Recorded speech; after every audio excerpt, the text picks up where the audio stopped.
శ్రేయోభిలాషులకి, మిత్రులకి, నా అభిమానులకి, జనసేన పార్టీ కార్యకర్తలకి మరియు నాయకులకి ముందుగా వందనాలు. నా పేరు గూడూరు వెంకటేశ్వర్లు. నేను ముందు నా నేపథ్యం చెప్పుకోవాలి. నేను రాజకీయాలంటే నాకు మంచి అభిలాష.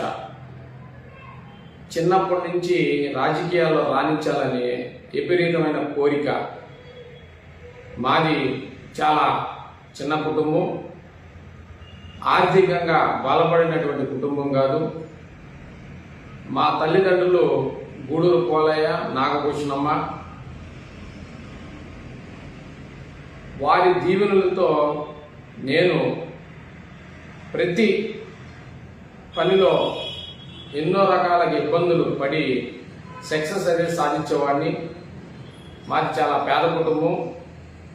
నేను చాలా రకాలైనటువంటి వ్యాపారాలు చేశాను, ఒడుదుడుకులు ఎదుర్కొన్నాను. అంటే ఇది ఒకటే అనేది ఏం కాదు. ఎందుకంటే వెంకటగిరి ప్రజలకి, నియోజకవర్గం ప్రజలకి, జనసేన నాయకులకి ముందు జనసేన నాయకుడి యొక్క నేపథ్యం తెలియాలి. నా కులం కుమ్మరి కులం. నేను కుమ్మరి కులంలో పుట్టాను. చాలా పేద కుటుంబం నుంచి అంచెలంచెలుగా ఎన్నో కష్టాలు పడి నేను ఎదగటం జరిగింది. నేను గతంలో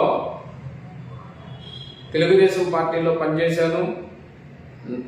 మా కుటుంబం అంతా కూడా ఎప్పుడు నల్లపరెడ్డి వర్గంగా ఉండేవాళ్ళం. మా నాన్న కానీ మేమంతా కూడా నల్లపరెడ్డి శ్రీనివాసరెడ్డి హయాంలో కూడా మా అమ్మ వార్డు మెంబరు. అదేవిధంగా మా నాన్నగారు వచ్చి సొసైటీ ప్రెసిడెంట్ గాను ఇలా పనిచేయటం జరిగింది. కొన్ని సందర్భాల్లో అతి దగ్గరగా నేను చంద్రబాబు నాయుడు గారిని చూసి నల్లపరెడ్డి శ్రీనివాసరెడ్డి చిన్న కుమారుడు అయినటువంటి నల్లపరెడ్డి రాజేంద్ర కుమార్ రెడ్డి గారు, మేమంతా కూడా తెలుగుదేశానికి వెంకటగిరిలో ఎంతో కృషి చేశాం. ఎంతో పట్టుదలతో టికెట్ వస్తుందని, ఆయన ఏదో సాధించాలనే ఉద్దేశంతో అప్పట్లోనే రాజకీయాల్లో నేను చాలా గట్టిగా ఆయన కోసం పోరాడటం జరిగింది. తదనంతరం ఆయన టికెట్ రాకపోవడంతో నేనంతా కూడా సైలెంట్ అవ్వడం జరిగింది. అంటే అక్కడ చంద్రబాబు నాయుడు గారు రాజేంద్ర కుమార్ రెడ్డి గారిని మోసం చేసి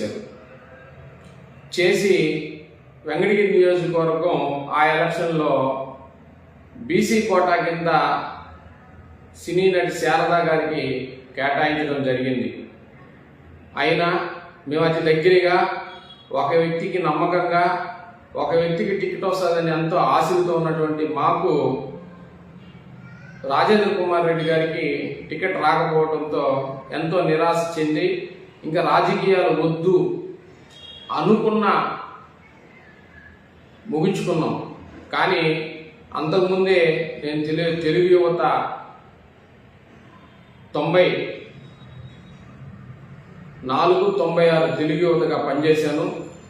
కానీ నాకు తెలుగుదేశం పార్టీలో నేను చాలా గత 10 సంవత్సరాలుగా నేను 94 నుంచి రాజేంద్ర కుమార్ రెడ్డికి టికెట్ ఇచ్చే శారద ఎలక్షన్ దాకా తెలుగుదేశం పార్టీలో కొనసాగడం జరిగింది. ఇప్పుడు నేనెందుకు వెంకటగిరి నియోజకవర్గ ప్రజలకి ఈ విషయాలన్నీ తెలియజేయాలనుకుంటున్నానంటే,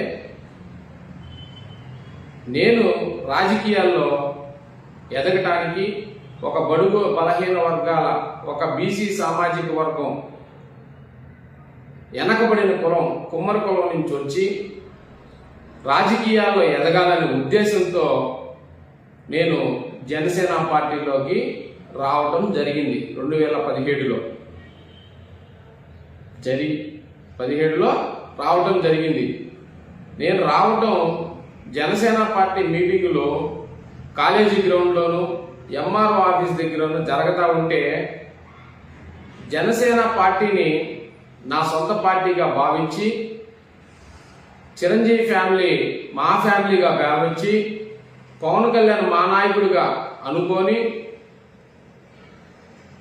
వెంకటగిరిలో మా ఇంటి పైన పీవీఎంఎస్ మిద్ది పైన 3rd ఫ్లోర్లో 2017 పార్టీ ఆఫీస్ ఓపెన్ చేసి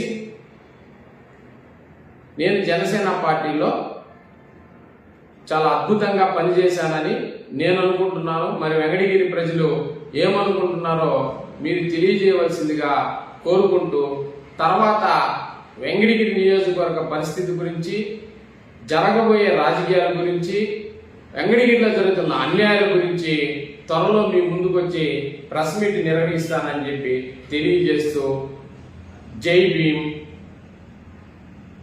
జై బీసీ, జై భారత్.